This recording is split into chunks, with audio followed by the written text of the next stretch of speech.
Welcome to another lecture of our SQL playlist. Today we will learn about update and alter commands. So many times it happens to us that we created a table but we have entered some wrong value. But now if we want to correct it, then until now we have to create the table from the first. From now on we will just alter the data using alter command and update command. So I have already created the table, that is department table here, and I will also enter the data inside the table. See, there are 2 columns and 3 rows in our table. Now see, I have done DESC to show you that the size of our department column is 15. Okay, so if we want to change the size, suppose we want to change the size of our dname column up to 20 or up to any number. Okay, so how can we change the size? We will use the alter command. So how it is written? First the alter keyword, after that we always use the table keyword. Okay, always remember, after alter we use table keyword, then we will write the table name, and after writing the table name we will write the keyword modify, because here we want to modify the size of a already existing column. So after modify, inside brackets we will write the name of the column and the data type of the column, that is varchar. We are not changing the data type here, we are just changing the size. So after writing varchar we will write the updated size. Okay, so previously the size was 15, now we will write 20 and run it. See, the size of the varchar column is updated to 20 in the table structure. Okay, so this is the way to modify the size of a already existing column. Okay, now what if we want to add another new column? So for adding new column we will use the keyword add. Okay, so the initials are same like alter, table and table name. Okay, it is same, but after that instead of modify we will use the add keyword. Suppose we want to add another new column location with varchar 14. So we will just write alter table, the name of the table, then we will use keyword add and we will write the name of the column and its data type and size inside the bracket and run it. See, now our table contains one more column, name is lock, but there is no value we have inserted in it, so the values are showing as null. So we want to assign some values in the already existing rows. So how to use or add some new values to a already existing row inside a table? So for that we will use a new keyword, that is update keyword. So we will write the update keyword first, then we will write the table name. So notice carefully, we are not using the keyword table here. Okay, we only use the keyword table with alter command but not with the update command. With update command we just write this table name, and after that we will use another keyword, that is set. So why we use this?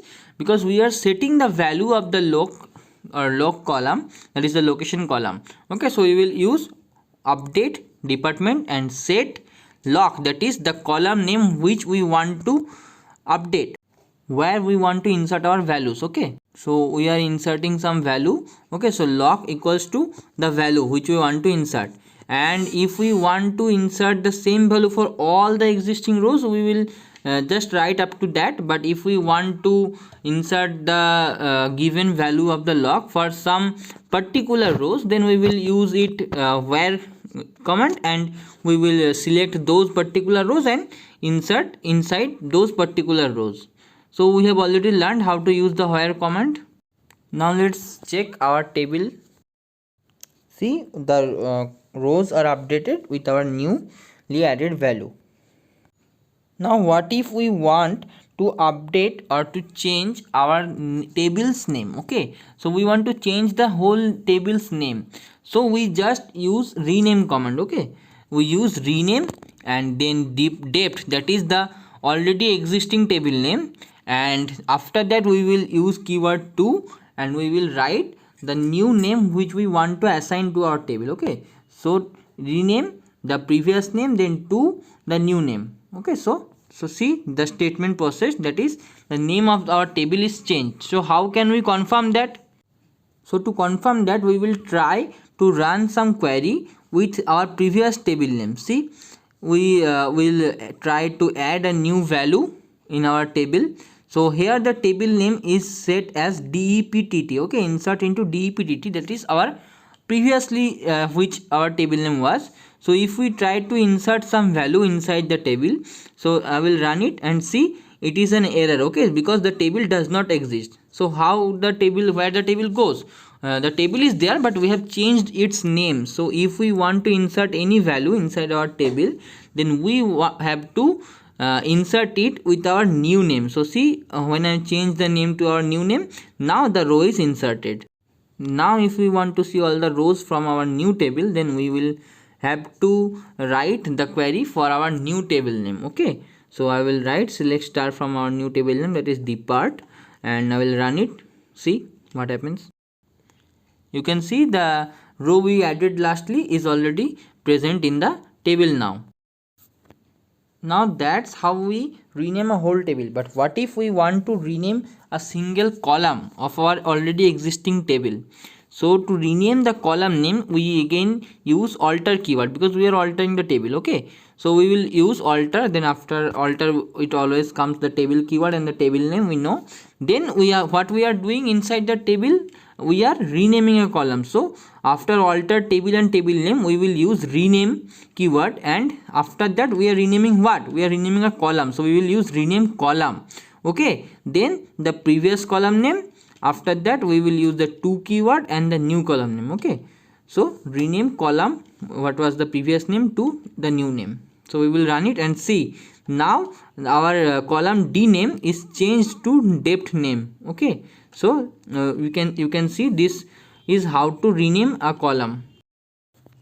So you guys now know how to do this rename a column, and how to do add values and add rows. So now we will see the delete keyword. Okay, so how to delete any row from a table. So we will use delete, and then we will use the from keyword. So delete from, and then the table name, delete from the table name, and we will use the where command or where keyword to select the particular row which we want to delete. So we will use delete from depart, where lock equals to something value what is already present in lock. So we cannot delete a particular value from a row. Okay, we have to delete the whole row. So we will just use where lock equals to a value, and if we run it, then all the rows there with the particular value in the lock column will be deleted. Now we will see how to delete all the rows, that is all the values from a table. So there are two tables present inside my script now. One is persons table and one is orders table. Okay, you can see this. So I will delete all the data from our orders table. So how will you do that? We will just write the previously known delete command we just learned. So we will write delete from and then table name. Okay, we will not use any where clause. If we not use any where clause, it will delete all the data present inside our table. So it will delete all the rows one by one from our table. Okay, so delete from orders, it will see. Now if we run it and now see select star from orders, it will give us that there is no data. Okay, so no data found, so all the data is deleted.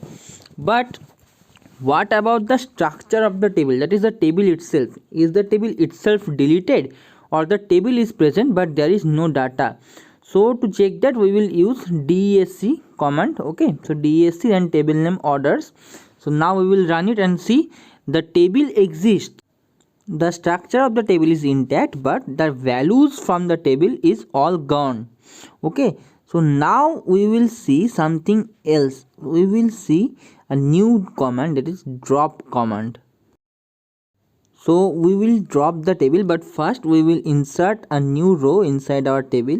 So I have inserted a single row inside our orders table. See, some random values, and after that we will drop the command. So the syntax will be drop, then keyword table, and then table name.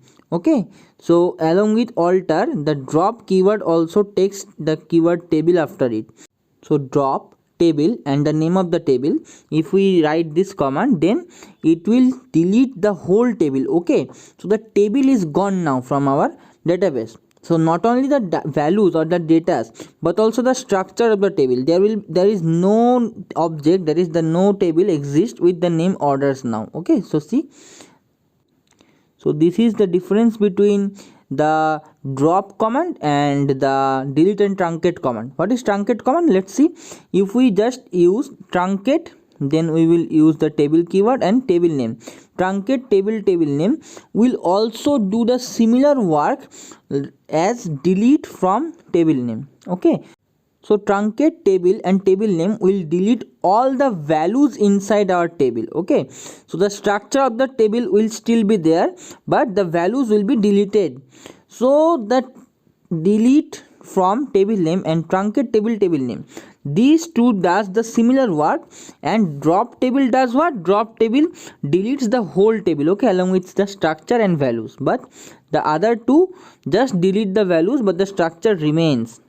So what is the difference between delete from table name and truncate table name? Why there are two ways? If there is two things, there must be something different here. So the truncate command takes a very small time compared to the delete from table name command. Okay, the delete from table name will delete one by one all the rows from our table. Okay, it will delete the first row, second row, like that. Okay, it will delete one by one all the rows, but the truncate table name does what? It just first drop the table. Okay, so it first drop the whole table, so it takes very few time than traversing every row and deleting them. So it takes very less time than delete table name. So after dropping the table, structure of the table, but it does not restores the values. So the structure remains but the values don't. So you hopefully understand the difference between delete, truncate and drop commands and when to use them.